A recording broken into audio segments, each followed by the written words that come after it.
Hey everyone, I'm Cairo. This is Alex. AKA Shoot 'em Down. And he has a pretty little deck tech for us. Let's get started with Obscura Midrange. Ooh. All right. So, like I mentioned in the intro, we got Obscura Midrange here, or Esper for all you older players.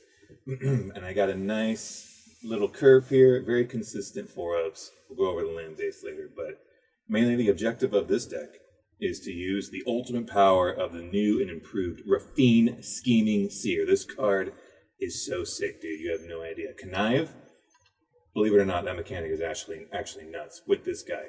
So Raffine says he's a 1/4 for 3, flying, ward 1. Whenever you attack, target attacking creature connives X, where X is the creature, or the number of attacking creatures you control. So if you have a wider board, which we try to achieve with low-to-the-ground creatures like Spirit Companion, Tenacious Underdog, and Wedding Announcement to go wide, then by the time you're swinging either with Raffine or more preferably an unblockable ninja from Kaido, you're conniving for like 3+ every time. And it goes absolutely insane with how much you're drawing. Yeah, you just accrue a lot of value. Absolutely. Looting through your deck, putting counters on things. And even then you draw more underdogs. They're free to pitch because they come back very easily. Exactly. You have a high amount of legendaries, which are free pitches. Exactly. The only thing, no reanimation. There is no reanimation, which is a bummer, besides blitzing out of the graveyard with Tenacious Underdog, which would be cool. I've actually thought about doing a different deck that would be reanimation style, but we'll save that for another deck. So yeah, we have the go white strategy. We got the early Spirit Companion that helps smooth out our draws with the loot. Tenacious Underdog, which is just absolutely a house of a card. A 3/2 for 2 that can come back later and draws you a card on the blitz. When it goes away. Wedding Announcement, we all know how insanely good this card is. Yep. Kaido, Kaido's just a great 3-mana Planeswalker. So I haven't really played this card. So I know he makes the ninja on the minus, but what else does he do? So his +1 is you draw a card, discard a card. However, if you've attacked in the turn, then you just draw a card. Okay. Which is why he's insane with his minus, because you go minus, make the unblockable dude. He phases out. His passive ability phases out on the first turn you're playing, so it protects himself. And then you swing in, unblockable, and then you start drawing cards. Yep. So super, super strong to help smooth out the draws. Once we get up to the 4+ areas, when it starts to get spicy. So I'll go over Obscure Interceptor in a second, but obviously Wandering Emperor, everyone knows. Card is nuts. Card is absolutely gas. Oh yeah. Way too strong. Flashiest Planeswalker around. Absolutely the flashiest Planeswalker around. Roll out the red carpet. Wandering Emperor is coming out. So the 4-mana flash, either way, you got the plus, which could be a combat trick for the first strike. Mm-hmm. You can make it 2/2 when you can exile something that's tapping, gain 2 life. Yep. All these abilities are relevant, super strong. Don't need to go super in depth into Wandering Emperor. Obscura Interceptor. Now, the 4 mana can be a little awkward, but this card is probably one of the best tempo cards I've seen in a long time. 3/1 lifelink flash for 4. Yeah. When it enters, you get a connive. Mm-hmm. And then when it connives this way, return target spell to its owner's hand. So if you are on turn 4 and you got both Wandering Emperor and Interceptor, you got options.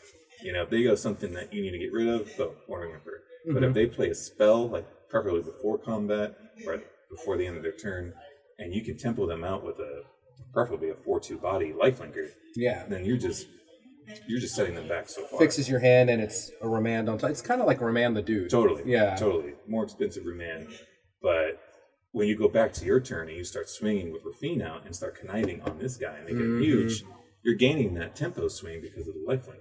Yeah, and like we mentioned a little earlier, you can't really attack into it once it's big. Exactly. And then when you attack me, I have to deal with it. Yeah, and if you're giving him first strike with Wandering Emperor, it gets nuts. Game's over, kid. So, and the cool thing about it too is if they try to remove it with the stat or the ability on the stack, so before it connives, it still goes through. Yeah. You still get to draw. As long as you connive and that ability doesn't stop, you still... Yeah, they would have to stifle the trigger. Exactly. Yeah. And then on our top end, we've got Amira's Call, which is normally just the 25th land in the deck. Yeah. But there are times where you get those 4/4 angels. And then the spicy one of Elspeth. There's been a lot of debate on whether this Elspeth is good or not. And I, in my testing, have found her to be phenomenal. I think this Elspeth is very underrated. Not so much for her ultimate. Her ultimate's kind of... It wins games. You know, you make, what is it, 3/3 angels instead of like 4/4 angels. So not as strong as your typical 4/4 angel, but her plus, being able to put a 1/1 counter and either a first strike counter, a lifelink counter, or a vigilance counter, in addition to the 1/1 counter. You start making Rafine. This was vigilance. Exactly, too. vigilance, Like, first strike. yeah. It's already got lifelink. You start throwing that on Rafine. You start throwing them on the unblockable token. Right.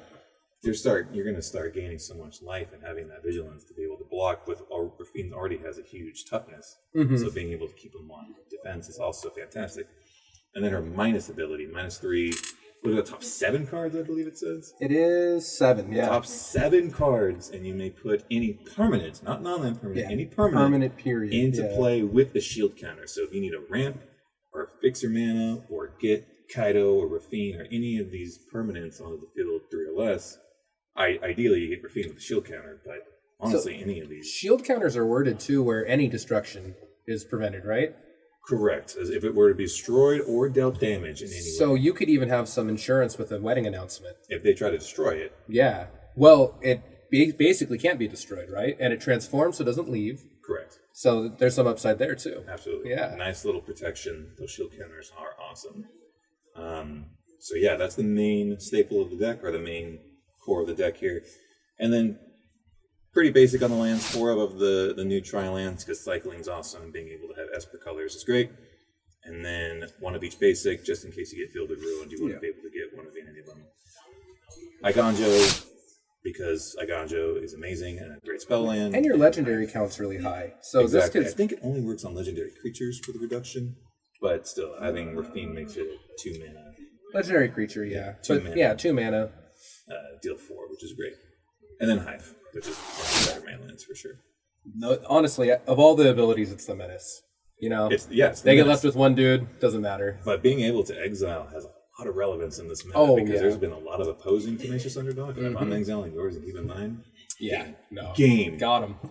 And I did want to point out, your Triumphs are extra powerful too, because you're 4 mana and up, for the most part, it's a Flash style deck at that point. So you're going to be keeping up your mana pretty often. Exactly. So And if I want to try and play the tempo game, you're going to get me with value. Totally. I'm going to either counter your thing, I'm going to get rid of your thing, or commit more of the board, or I'm going to be cycling. Yeah. I got options.